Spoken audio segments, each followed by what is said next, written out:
जैसा कि आप देख पा रहे होंगे, क्वेश्चन नंबर आपका है 24। वो आपसे इस प्रकार पूछा है, अधिगम के लिए आकलन जिस दृष्टिकोण का प्रयोग करता है वह है। ये 4 ऑप्शन थे। इसका राइट आंसर हो जाएगा रचनात्मक आकलन। हम जानते हैं अधिगम के लिए आकलन होता है वो शिक्षण प्रक्रिया के दौरान किया जाता है, तब हम इसे बोलते हैं रचनात्मक आकलन। यानी असेसमेंट फॉर लर्निंग होता है वो अधिगम के लिए आकलन होता है, जिसे इंग्लिश में हम बोलते हैं फॉर्मेटिव असेसमेंट। एक ऑप्शन नंबर 1 भी दे रखा है योगात्मक आकलन। ये संबंधित होता है अधिगम का आकलन, यानी यहाँ पे आता है असेसमेंट ऑफ लर्निंग, तब इसका राइट आंसर हो जाता योगात्मक आकलन। इसे बोलते हैं हम सुमेलेटिव असेसमेंट। सिंपल सा था, अधिगम के लिए आकलन रचनात्मक आकलन से संबंधित होता है। अधिगम का आकलन यानी अधिगम का आकलन होता है वो योगात्मक से संबंधित होता है। लेकिन हमें यहाँ क्वेश्चन में केवल ये पूछा है अधिगम के लिए आकलन, तो ऑप्शन नंबर 2 सही हो जाएगा। इसके बाद नेक्स्ट क्वेश्चन देखते हैं जो पूछा गया आपसे। ये है 34 नंबर। ये पूछा है पाठ्य योजना के 5 पदीय उपागम के प्रवर्तक कौन है, यानी प्रोफाउंडर कौन है। तो वो सिंपल ही क्वेश्चन था। ये आपके हार्वर्ड स्पेंसर हैं। आपका 35 नंबर क्वेश्चन इस प्रकार था कि गणित की एक इकाई परीक्षण में प्रश्न पूछा गया, व्यंजक 4x³ + 70y में y का गुणांक है। ये 4 ऑप्शन थे। हमने बताया इसमें y का गुणांक 17 है। फिर उसके बाद ये क्वेश्चन कह रहा है कि यह प्रश्न मूल्यांकन करता है किसका, ज्ञान का, अवबोध का, अनुप्रयोग का, विश्लेषण का। तब हम कहेंगे ये आपके अंडरस्टैंडिंग यानी अवबोध का परीक्षण करेगा या मूल्यांकन करेगा। तो ऑप्शन नंबर इसका 2 सही हो जाएगा। इसके बाद जो नेक्स्ट क्वेश्चन देखते हैं, तब हम क्वेश्चन नंबर है आपका नेक्स्ट क्वेश्चन नंबर आपका है जो है 45 नंबर, यानी 45 नंबर क्वेश्चन है जो इस प्रकार पूछा है, गणित शिक्षण में जो प्रायोजना विधि है यानी जो प्रोजेक्ट मेथड है के सोपान बिना तार्किक क्रम में दिए जा रहे हैं। ये रैंडमली दिए गए हैं, आपको इनका क्रम बताना है क्या होगा। ये आपको नीचे 4 ऑप्शन और दिए गए हैं, इसमें से चूज करना है कौन सा राइट आंसर होगा। अगर हम देखें इसके ऑप्शनों के आधार पर, या हम डायरेक्टली देख लेते हैं इनका क्रम क्या होगा। हम जाते हैं, सबसे पहले होगा परिस्थिति उपलब्ध कराना, तो ऑप्शन नंबर सी है ना, वो पहले नंबर पे आ जाएगा। इसके बाद आता है प्रोजेक्ट का चुनाव एवं और उद्देश्य तय करना, ऐसे बोल सकते हैं, तो ये 2 नंबर पे आ जाएगा। इसके बाद हम कहते हैं कि प्रोजेक्ट की रूपरेखा तैयार करना, तो ये आपका डी नंबर है वो 3 नंबर पे आ जाएगा। इसके बाद हम करते हैं प्रोजेक्ट का क्रियान्वयन, तो ये आपके 4 नंबर में आ जाएगा। और इसके अलावा लास्ट में हम करेंगे, लास्ट का मतलब है 5वें स्टेप पर करेंगे हम मूल्यांकन। और लास्ट जो ऑप्शन होता है या लास्ट स्टेप होता है वो होता है हावी की यानी रिकॉर्ड, तो ये 6 नंबर पर आ जाएगा। इस क्रम को देख लीजिए किस ऑप्शन में, तो इस 4 ऑप्शनों के आधार पर देखें तो 3 नंबर ऑप्शन है वो बिल्कुल सही है, तो इसका राइट आंसर हो जाएगा 3 नंबर। क्वेश्चन नंबर नेक्स्ट देख लेते हैं जो आपके टीचिंग मेथड से पूछा गया है। क्वेश्चन नंबर है 54 नंबर। ये अन्य तरीके से और भी परीक्षा में पूछा हुआ है, यानी सेकंड ग्रेड में ही। तो इस क्वेश्चन को देखते हैं, गणित की किसी एक शाखा या एक ही शाखा के विभिन्न प्रकरणों के मध्य में जो सहसंबंध पाया जाता है, यानी जो प्रकरणों की बात कर रहा है, तब हम इसे कहते हैं समपार्श्विक सहसंबंध, यानी ऑप्शन नंबर 1 सही हो जाएगा, जिसको कोलैटरल कोरिलेशन, तो ऑप्शन नंबर 1 सही हो जाएगा। इसके बाद और भी क्वेश्चन है उन्हें देख लेते हैं, जैसे कि 58 नंबर क्वेश्चन है जो है आपका इस प्रकार पूछा है,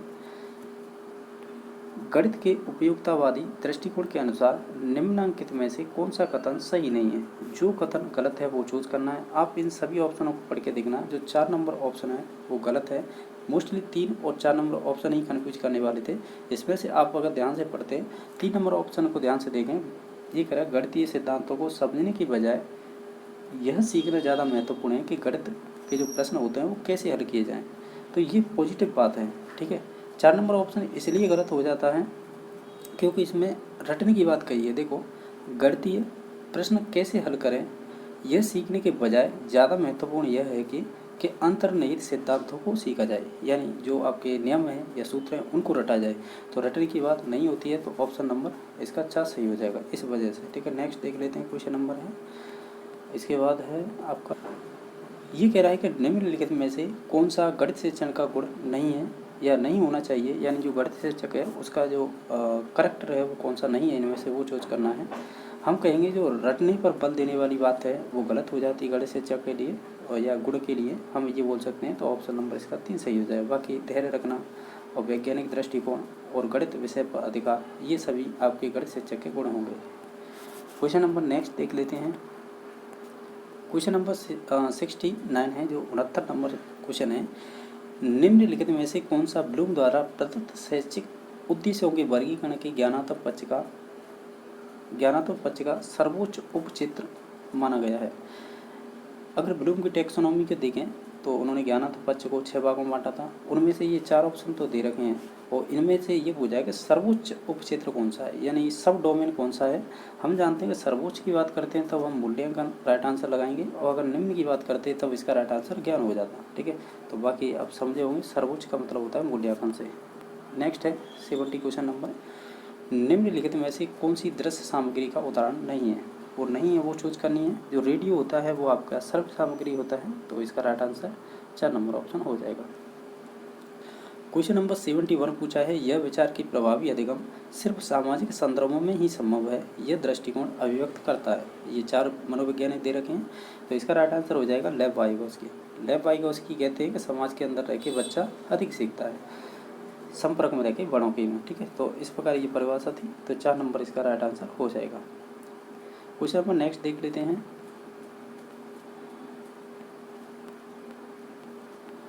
क्वेश्चन नंबर 84 नंबर पूछा है, ये पूछा है गणित शिक्षण में श्रव्य दृश्य सहायक सामग्री के उपयोग के दौरान कौन सा शिक्षण सूत्र तुलनात्मक दृष्टि से न्यून उपयुक्त होता है, यानी न्यून उपयुक्त है वो चूज करना है। और अगर जिन 4 ऑप्शनों को ध्यान से देखें, देखो बहुत संवेदी अनुभव, तो ये तो हो जाएगा।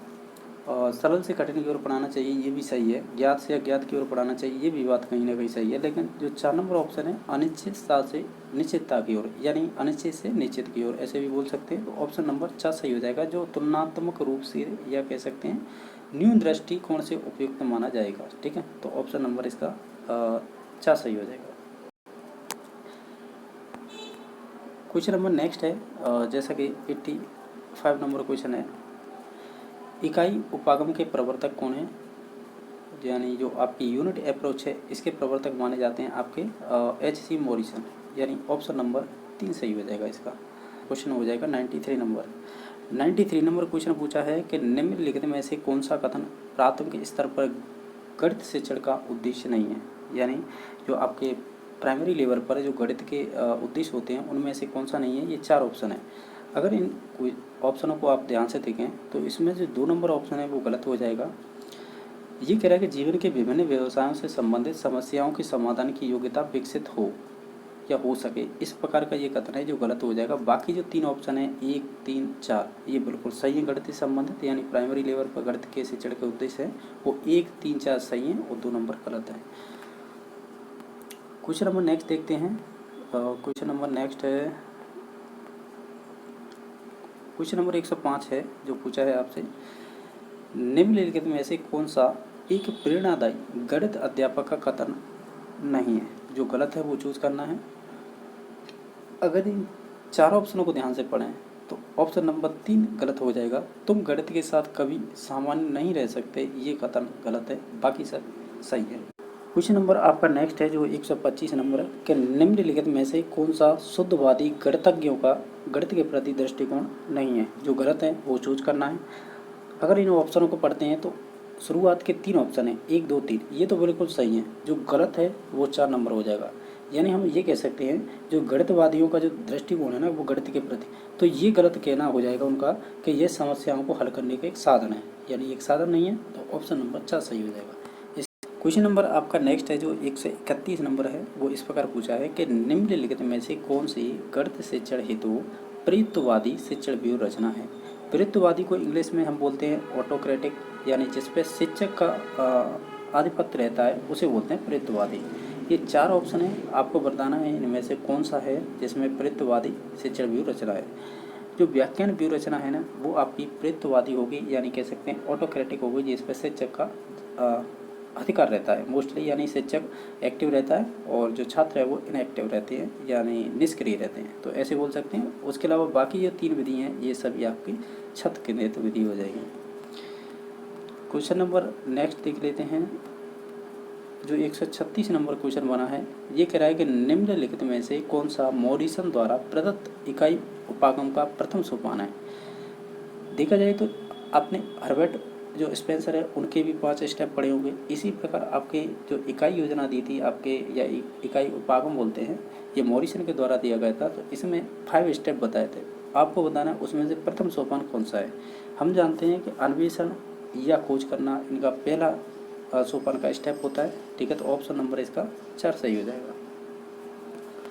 क्वेश्चन नंबर आपका बना है नेक्स्ट 139 नंबर। वो इस प्रकार पूछा है कि निम्नलिखित कथनों में से कौन सा गणित की प्रकृति से संबंधित नहीं है, यानी मैथ की जो नेचर है उससे संबंधित नहीं है, वो चूज करना है। इन 4 ऑप्शनों को आप पढ़ते हैं तो 2 नंबर ऑप्शन पे जाइए। गणित में जो सामान्य मानों का क्षेत्र होता है वो सीमित होता है।